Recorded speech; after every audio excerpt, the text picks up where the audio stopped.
tai matėm, buvo mūsų kaip ir pranašumo žaidime, bet ko pritruko pergalį, tai įvarčio. Vėlgi nieko naujo nepamatėm, ką prieš tai demonstravo komandos, atiduoda mums praktiškai kamuolio kontrolę, laukia savo klaidelių, 2 kartus taip suklydom, Žalgiris pirmam kėliny ir antram turėjo tokias pusiau progas, o šiaip tai mums reikia patobulinti kaip ir toliau savo užbaigimą, nes sukurt kažką sukuriam, bet ten pritrūksta tikslumo. Šiandien gal net ir to užbaigimo, bent jau smūgių į vartus nebuvo tikrai daug, atrodo toj trečioj zonoje taip kažkas nepavykdavo, būtent tie gal perdavimai iš kraštų, tad jūsų akimis tai ir buvo to tokia esminė problema, dėl ko varžovų vartininkė neturėjo tiek daug darbo, kaip žaidžiant su jūsų komanda turėjo pirmosios 3 varžovės.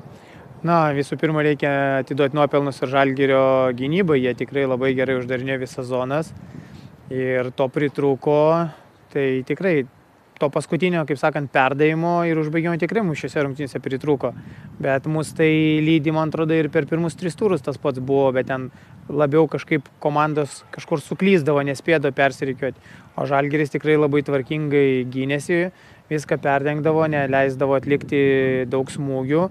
Tai tikrai didelis nuopelnas Žalgirio gynybai.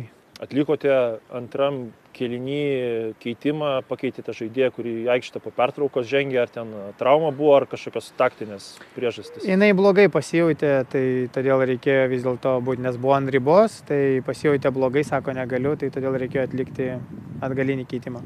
Ir šios dienos rungtynėms buvo neįprastas dėmesys tiek ir transliacijos atžvilgių, tiek ir žiūrovų išties nemažai susirinko.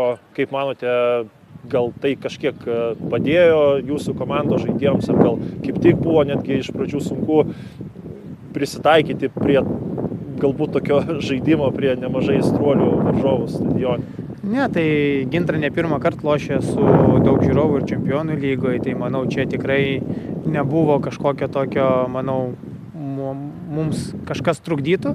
Tiesiog patys matėme, kur mes klystame, ko dar nepasiekėme, ko dar nepadarome ir treniruotėje bandysime dirbti ir ištaisyti šito.